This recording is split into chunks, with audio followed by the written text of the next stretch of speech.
solid Persian hook, and it's really good because it deflects really well off cover.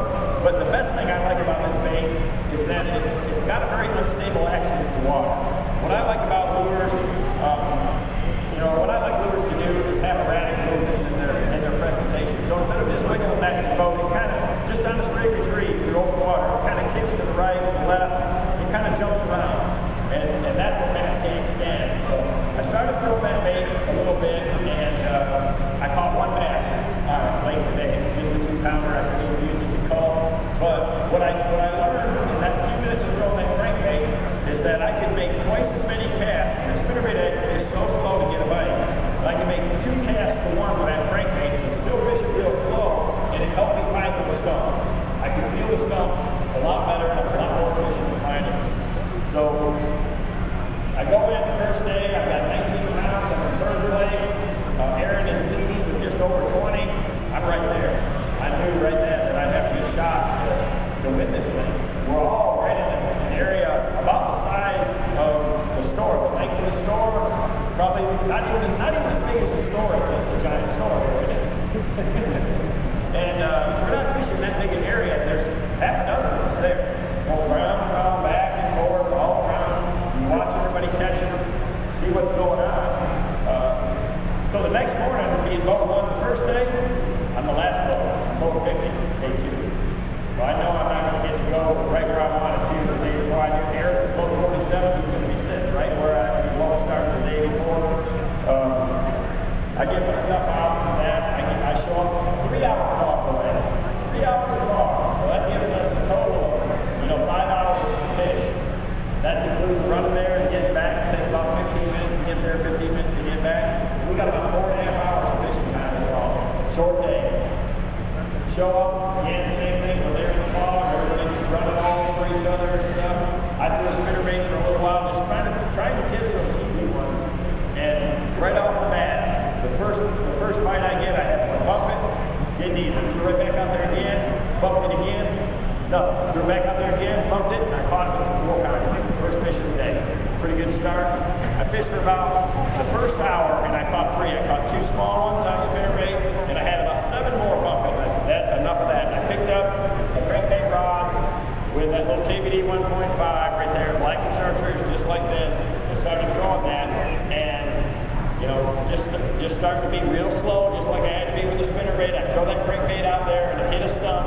In the first little area that I came to, and I had it GPS, it was an area that I caught several from the day before. I hit a stump, threw right back out there, hit the same stump again, hit the same stump again, hit the same stump again. On the 4th cast, bam, I catch a 6-pounder. Making the same cast 4 times over. I knew these fish are spawning. And when the bass are spawning, you've got to be persistent. I can't sight fish for them. I can't see how they're reacting to the bait. But in dirty water, a bait like this has a wide wobble. When it bounces against that stump, it's going to kick off real radically, and that's what was triggered them into biting. So as soon as I saw that, I knew, I just got to fish slow. I got to be real methodical. Every time I hit a stump, I got to keep going. You hope there's a bass sitting by it. So, we only got 3 hours left to fish at most, and I just started going around and doing that. I caught another 5-pounder, started calling up, and ended up catching a pretty good bag that day, just being real efficient. A lot of the other guys around me, I was watching them, we're fishing the same. It didn't take them long. They're close enough to me, they say, well, Kevin switched to a square bill, and Scott Rook's my roommate. He knows I gave him these Strike King square bills the fall before. He knew what a good bait it was. Aaron Martins was with Martin Zona, and he did a show with him this fall, and same thing, Martin showed him these square bills. He knew exactly what I was throwing. So all these guys are throwing really the same bait as me. A couple of the other guys from there were throwing other crankbaits, but as soon as they saw me start catching them, everybody switched to crankbait. Can you blame them? So, but I was watching these guys, and the way they were fishing is they were just really running around, and they were fishing a lot faster. I saw that. I knew in the beginning, with the fish being in that boat, that I really had to keep the bait in the strike zone a long time. If you want to catch a bass that doesn't want to bite, one of the #1 things is you got to use a lure that has an erratic action and stays in the strike zone for a long time. So just by reeling in slow and having this bait wobble real wide, and when I hit that stump, that was the strike zone, I'd make multiple casts and do it over and over again. And most of the fish that I caught were on at least 4 casts to the same stump. You know, I mean, you just have to keep throwing. And I just kind of visualize where the stump was at and feel, you know, I mean, that's the right side of the stump. And then I make the cast a little bit to the left, and I feel it go right over the top. And I throw to the left side. So, you know, anywhere around that stump, because a lot of them are this big around, big cypress stump. You just kind of visualize where they're at and try to be real efficient with it. And Scott and Aaron really struggled that day. They only caught about 12 pounds each. And, you know, I had a really good day at 22 plus pounds on the second day. And I ended up going into the final day with a couple of pound lead over Brett Chapman fishing down B.A.S.S. He went down there that day, got to fish for about an hour, and had 20 pounds. You know, that's pretty solid. When you go make a run that far, you're running 130 miles one way, have to get gas, go to a canal, go in there and flip 12 times and have 20 pounds. That's pretty solid. I was pretty worried about what he might be able to do in that area. But again, each day it's been getting a little warmer. The afternoon, it seems like the fish were getting a little more active. Next morning, I didn't pull any of my rods out of my rod box or anywhere we could see anything at the boat ramp. We got another fog delay. There's no fog. It's wide open. Final morning of the Bassmasters Classic, I can see 20 miles where we're at. They said, well, down the river it's foggy. Well, we had a short fog delay for a half hour. I get to my area, and I didn't even think about throwing that spinnerbait on the final day. Didn't even think about it. Started with this, finished with this right here.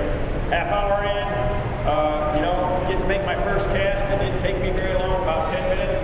I caught a 4-pounder. About 15 minutes after that, I caught a 6-pounder. A little while later, you know, I just kept working at it, kept doing the same thing, just being real methodical with this bait, making it bounce off those stumps.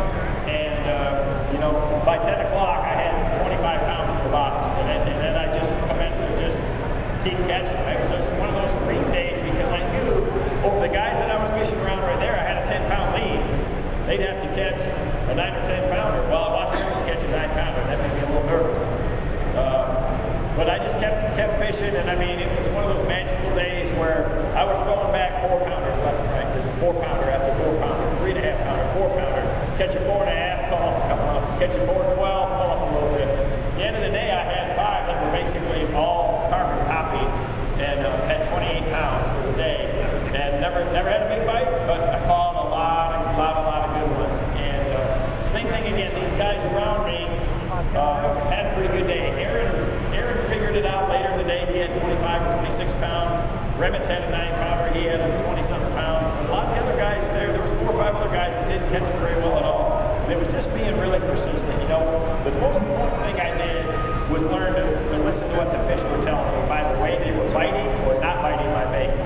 And, you know, it's important. You know, anytime you go out, you got to take into all those variables. You got to think of the time of the year, the seasonal pattern, the weather conditions that you have, the current conditions that you might have out there. And then when you do come in contact with the fish, listen to how they're eating your bait. I mean, if you throw your spinnerbait out there and they jerk the rod out of your hand and he's got it all the way down his throat, you've probably got the right presentation, color, blade combination for the situation. But when they're bumping it like they were, that told me that I knew I needed to do something different. I knew it 2 hours into the first day that spinnerbait was not going to get me through 3 days of competition. So, you know, the crankbait really paid off for me. And, you know, over the last couple of years, crankbaits have become a really, really strong bait for me. I'll just tell you right now that I don't have a favorite lure. I grew up and I love to fish spinnerbaits. And I'm known as a spinnerbait fisherman, but what I love to throw is what they're biting on. I'll be honest with you. I don't care if it's a top water, jerkbait, crankbait, spinnerbait, jig and spoon, drop shot. It doesn't matter. I just like catching. Okay? So I want to throw what the right bait is for the situation. And what I found in the last few years for me is that crankbaits are so efficient at covering a lot of different depth zones and a lot of different types of cover that it's helped me be real successful. Because that's what you want to do is in any fishing situation that you're faced with. When you go to an area and you look at the type of cover you have, the water clarity, the time of the year, the type of bass that you're fishing for, largemouth, smallmouth, whatever, you want to pick a lure out of your tackle box that's going to be the most efficient with all those variables taken into account. And a crankbait is one of those things that really is. You know, last year down there in Birmingham, that red-eye shad was the deal. Based on the conditions, you know, cold conditions, stained water early in the spring like that, flat in the back of the creek, it's hard to get a bass to react to other things. And that's not to say that I'm not going to experiment, But you know, I know from experience that that's a good springtime lure. With those crankbaits, a good springtime lure. So what I've really done over the last few years is develop a system with crankbaits that allows me to be efficient for most any time of the year. And it's a combination of rod, reel, line, lure, hooks, electronics, the whole 9 yards. I have to have all of that, all those pieces of the puzzle in place to make it work. You know, last year in Kentucky Lake, I was there in the middle of the summer, and I was catching them with a Strike King 6XD, a 20-foot diving crankbait. And, you know, that time of the year, my system's a little bit different. You know, if you want a bait to run real deep, you got to use lighter line. But the main components of the crankbait system that I use are all the same. I'm going to use a fiberglass composite rod. It's a mix of graphite and glass, and it gives me the best of both worlds. You know, when you're cranking stumps with a crankbait like this, and you bounce a crankbait into it, you're using a graphite rod. The problem with a straight graphite rod is that when you bend it, say you whip it like that, it immediately bounces back. It recovers super fast. And when you use a composite rod or you use a rod with glass in it, it has a much slower reaction time. So when you slam a crankbait into a stump or a rock, the rod unloads a little bit. It doesn't just go whoop, like a graphite rod does. It slowly comes back. And that really allows that bait the maximum deflection and the most erratic action to do it. So that composite rod gives me the best of both worlds, and then I get the sensitivity of graphite. So like when I was down here in New Orleans, and I'm throwing a crankbait around all this hydrilla and milfoil, and you get a little piece of grass on your back hook, I could tell what it was, and you can snap it off, and then I can, you know, retrieve that bait the rest of the cast. So I get tremendous feel, and I get that slow reaction time out of the rod. And all I do there is choose a rod length that fits the conditions that I have. If I'm throwing crankbaits around shallow cover and boat docks and things like that, I've got a little 6.5-foot version just for that, to be real accurate. The shorter rod is much more accurate, much more efficient. But when I'm at Kentucky Lake and trying to make a 70-yard cast with a big plug, that 7-foot 10-inch rod gives me the power not only to throw the bait out there a long ways, but when you're winding those big plugs all day, it's physically a lot easier on me to do it. So that's why we got different length rods and different actions for the different size of baits and for the different scenarios. On top of that, I want to match it with a reel that's got a lot of power. For all my crankbait fishing, I want to use a power retrieve ratio, 5-to-1, 5-3-to-1, something with a lot of power.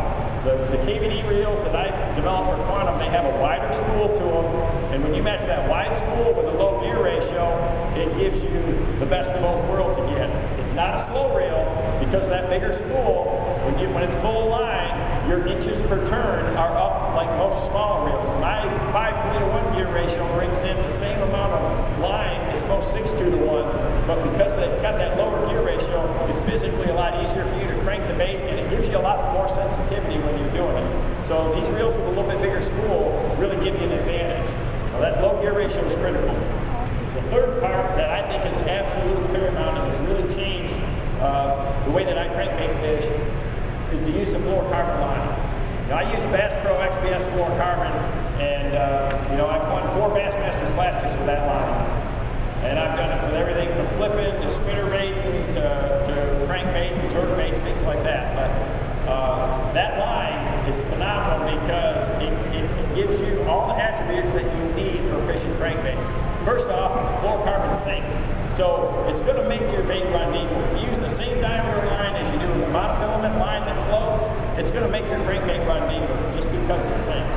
The other thing that I really like about fluorocarbon is that it's real low in stretch, and that increases your sensitivity, so I get that really good feel with it. Just like last week when I was down there and I'm fishing that around shallow stumps, I need tremendous sensitivity to tell that I've got grass on the bait, and then when I do get a little bit of grass on my hooks, I can just, you know, use the power of that rod to easily clear it off there. So it gives you that low stretch factor, similar to braid, not as much as braid, but it really does give you a lot of sensitivity and a lot of power with it. Now, last week I was throwing 20-pound test fluorocarbon with this bait around those stumps. You know, that water